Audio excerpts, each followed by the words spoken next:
sure it's still morning. Good morning.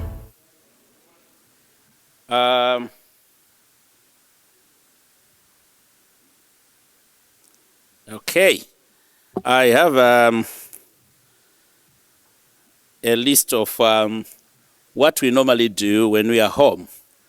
And so we carry Zimbabwe with us in our hearts, in our minds, souls, and conduct. So in a purely Zimbabwean style, I will start by saying, Director of Ceremonies, Comrade Madovi, you are acknowledged. Minister of State for Provincial Affairs and Devolution, Mashonaland East Province, Honorable Advocate Itai Ndudzo. The Vice Chancellor of the University of Zimbabwe, Professor Mapfumo. I think they haven't seen you. Professor, let them see you. Thank you. You see, Madovi, I can do your job too. The Executive Director of International Relations, Professor Chikoko. Yeah. Somebody's getting nervous. Yeah, it's because they were not in their city. We will go back a little bit to acknowledge the presence of our ambassador, Colonel Retired Christian Katsande, as represented by Mr. Mukono, his deputy, who was here and telling us about this cluster, that cluster, and the other. I had mines, I had agriculture, I had tourism, but I had no communication. How disappointing. Of course, we have Homelink is represented here by Mr. Matembo. Mr. Matembo, let them see you. Where is he? Ah. Okay. And of course, our host, Zido Chair, Mr. Kapesa, the Finance Director of Mutare City Council. Can they see you? Yeah, let them see you. Yes, up there. This is my ice breaking, you know. And of course, business leaders, representatives of both Zimbabwe and the UK community. We acknowledge fellow compatriots in here, particularly if there's anybody in the information sector. Like I said before, you did not hear anything about a cluster called information or communication when the embassy was making its presentation. Maybe there are no opportunities in that space.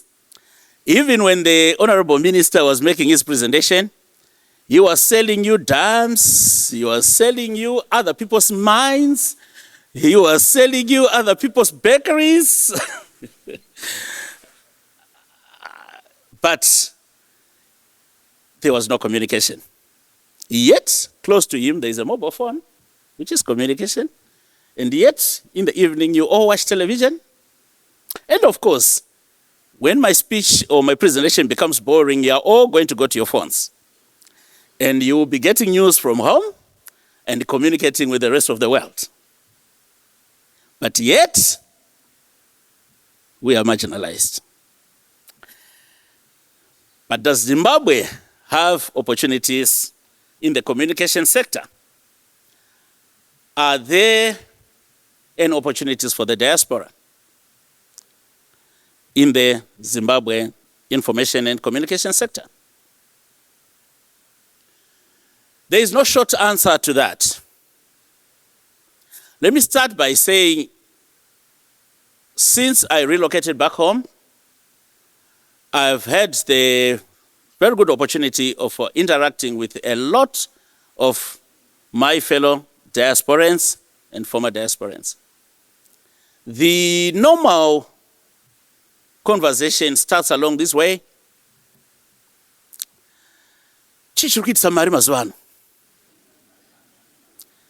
So somebody has come to my office And we put some tea there, and we sip away whilst talking. And they're asking me,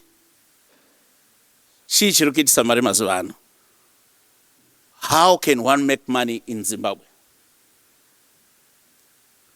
So they're looking at me.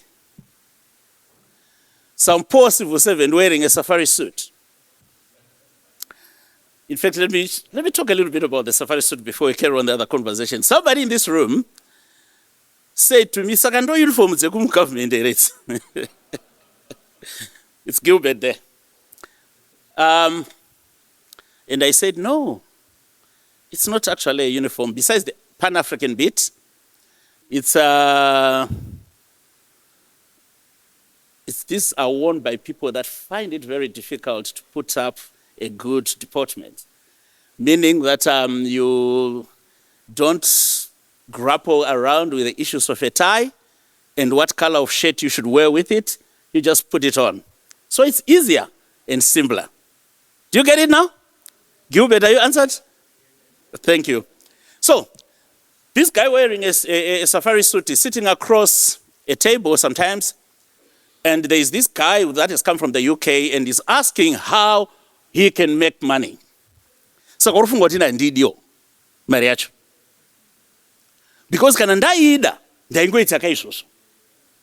Do you get it? Because I'm also a Zimbabwean. I also want money. I'm also poorly remunerated to some extent by you people, the citizens. So, the short answer that I've just given you is I don't know how you can make money in Zimbabwe, because if I knew, I would do it.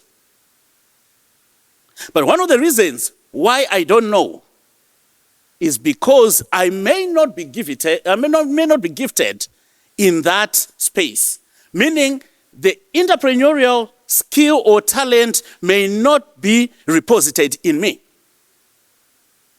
But I want to assume that you came here because you know you got it. So, my role and that of my minister there is to just give you the lay of the land. Then your talent will manifest. Your creativity, your imagination will then take control. And you will see the gap, which we actually were not seeing. We're just seeing the lay of the land.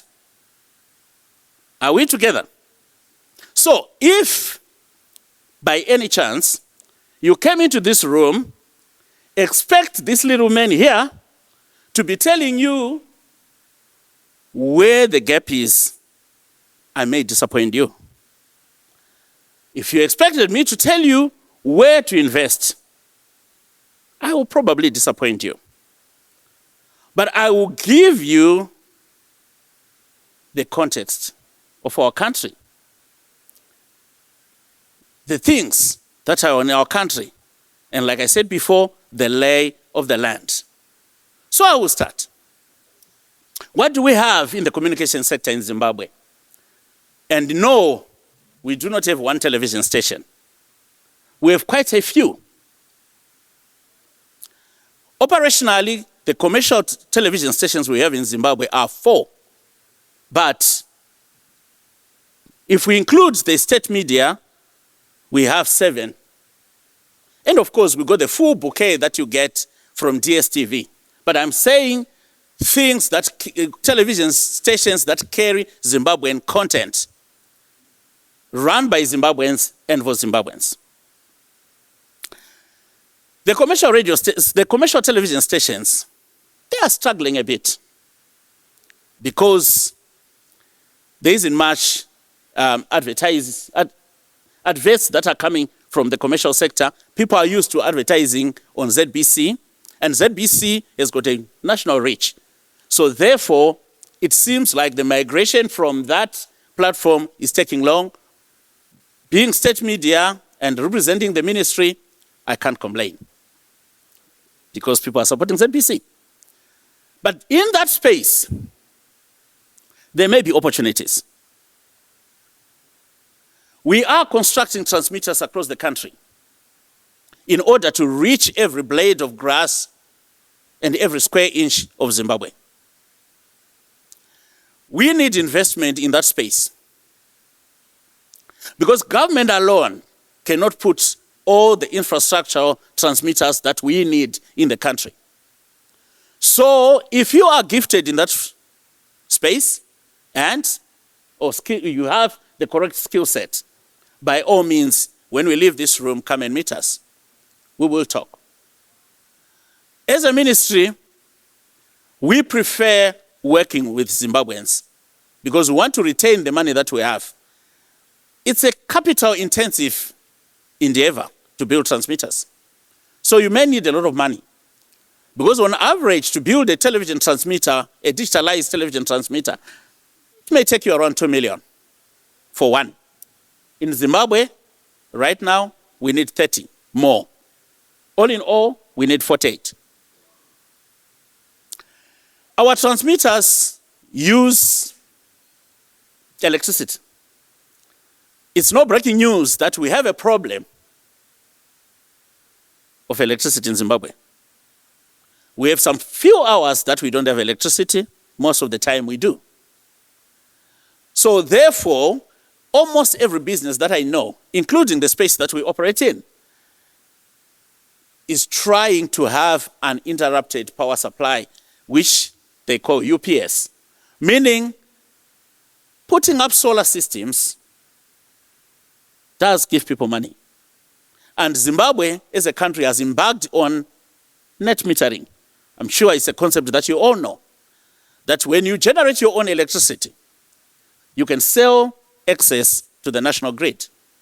Whether you're generating that electricity through solar or by other means, you can sell it to the national grid and you get your money. Or you balance your own consumption against what you are giving to the national grid. There is space there. There's something for you to consider. So the transmission space is no exception. We need an interrupted power supply at every transmission site that we have. And that transmission site cannot operate using generators because it's unsustainable. That will take around 2,000 liters every week per site. Quite unsustainable. But if you come and speak to us, we may reach a private-public partnership where you build and supply electricity to our transmission site and we pay you something. There is an opportunity in that space. It's up to you. In Zimbabwe, we have 6 national radio stations. ZBC has 4 of those. The private sector has got 2 of those. We hope to license more. The content that they produce on the national radio stations, they may need some investment in there. You have to think about it. I'm sure those of you who come from my generation of this ripe age, you may have experienced Mukadota during your heydays, the paraffins and whatever that was coming out on radios. It's no longer there, but those productions, if you are talented or gifted in that regard, it's a consideration. We didn't only roll out national radio stations because there are some stations that can only broadcast in certain areas. For example, Kulumani. Kulumani has got 13 languages, and it's mainly in the south and the western region. We have Yeboy. It's a commercial radio station, but based in Mashingo. We have Skies. It's in Bulawayo. We have Breeze. It's in Victoria Falls. Oh, you didn't know this exists, do you? Oh, they do. We have, what's the one called? What's the one in Shabane? Does anyone know?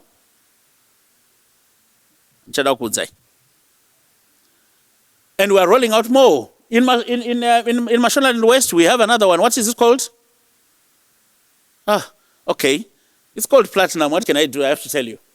It's called Platinum, of course, because in Mashonaland West, that's where Zimplats is. Somebody here was telling you about their lithium and so on. So yeah, I have to counter that because some people from Mashonaland West consider me one of their own. We have another radio station in Mutare. What do you think that one is called? Yeah, that's correct. It's called Diamond. That's in Manicaland. It's a provincial station. They will need support in that regard. But that's the next level of the radio stations that we have in Zimbabwe. Think about it. Think of the opportunities that you can have. Like I said, I'm not going to tell you because I don't know. From that, we go down. We have what we call community radio stations. At the moment, we've got 14 of those. And we've got 7 campus radio stations. Professor Mapumo has got his own. That's called Pachikomo. I'm sure it was about a mountain and a place, and then somehow they ended up with Pachikomo. This is Professor.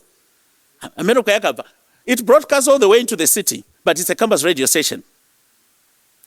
So, there are 6 others besides that one, but there are 14 community radio stations. On my birthday, on the 30th of September, we declared that date a deadline for applying for 10 more community radio stations. And so we closed those. Feedback I'm getting from home is that 10 initiatives have applied for those community radio stations. And of course, Chivi is one of them. Chikomba is one, if you may, Honorable Minister. Midlands in Gokwe Nembudzia. Mashonaland Central, Mire there's another one. Those from Gutu is one of them. And so on and so forth. But all in all, they come to 10. The challenges that we have in the community radio stations, as you know, whenever we talk of challenges or difficulties, those among us who are creative enough will see opportunities. So we do not hesitate to tell you what the challenges are. The community radio stations are supposed to be owned by the community. They're supposed to be run by that community. The content has to come from that community. Besides the national news, mainly everything has to come from that community. And I believe all of you came from some community. I know we have funny national IDs where some people have 00 on their ID as their number. I am 24 and 12. I don't know what you are. Maybe you're 63 somewhere and whatever, if you know your ID. That indicates that you came from somewhere other than Harare. That number you have there. So therefore, if you came from a community, is it expecting too much from you? To say, can you support your community back home? Because the community radio stations are not expected to be fully and wholly supported by government. Let me resort to the language I understand better. I'm sorry if it will marginalize a few, but I will try to make sure that I will carry everybody with me.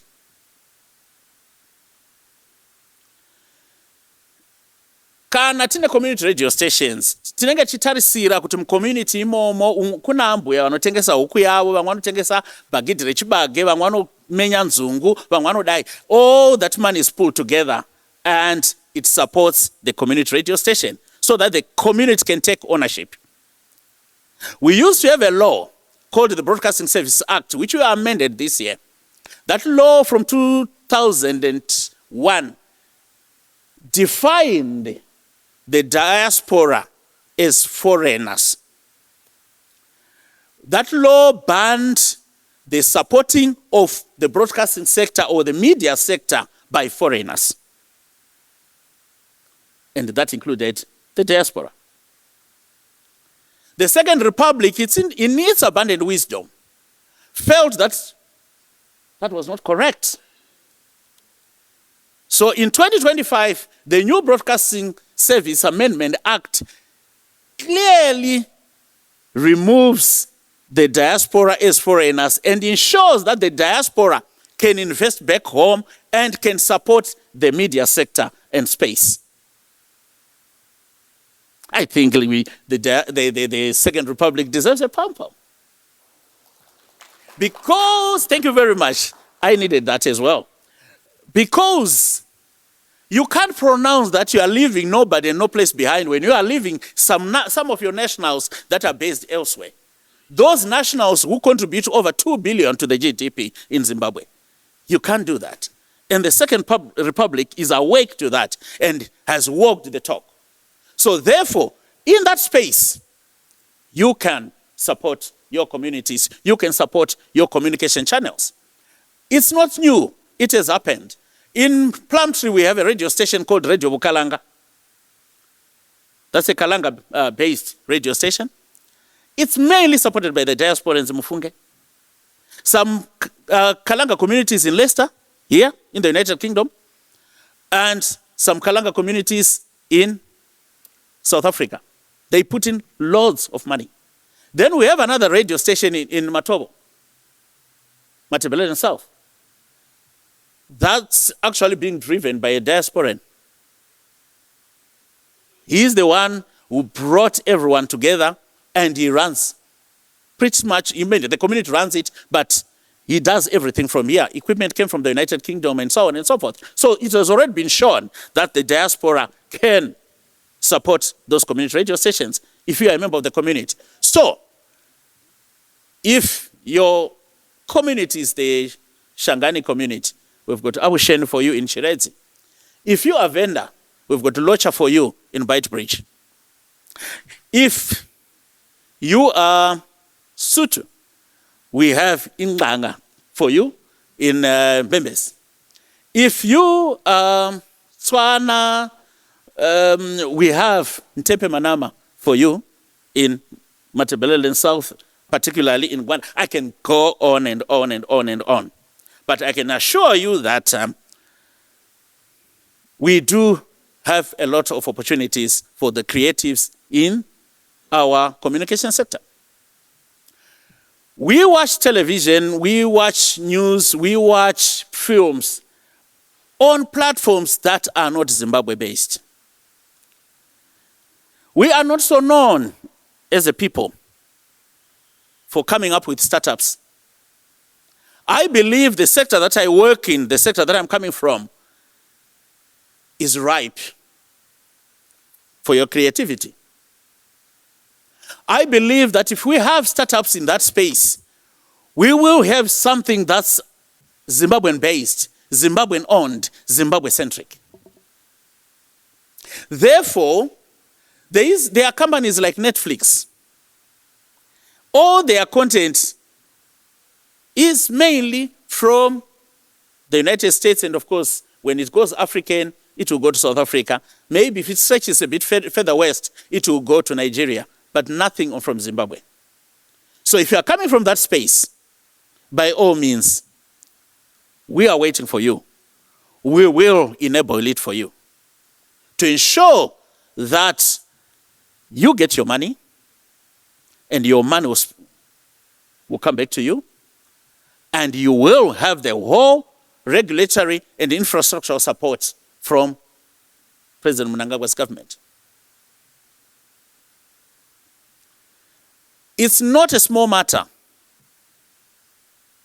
to make such a policy shift that the diaspora has become a key cog in every sector in Zimbabwe, in every province in Zimbabwe, like the Honorable Minister was saying. Yes, he was selling his own province, but he was marketing the whole country. Because in everything that he said, you will find it everywhere. Every opportunity that he spoke about. If you go to Mashonaland Central, you will see the opportunities he's talking about. If you go to Matabeleland South, Matabeleland North, if you go to Binga, but there's one threading theme in all that. You will need connectivity. You will need linkages. This is what my sector provides. So when you think of linking Zimbabweans to the outside world, linking Zimbabweans to one another, think of the information and communication sector. And in the next 3 years, I will be your permanent secretary. And I will listen. And that door is not only open, but it has been removed. So walk through and talk to us. I thank you.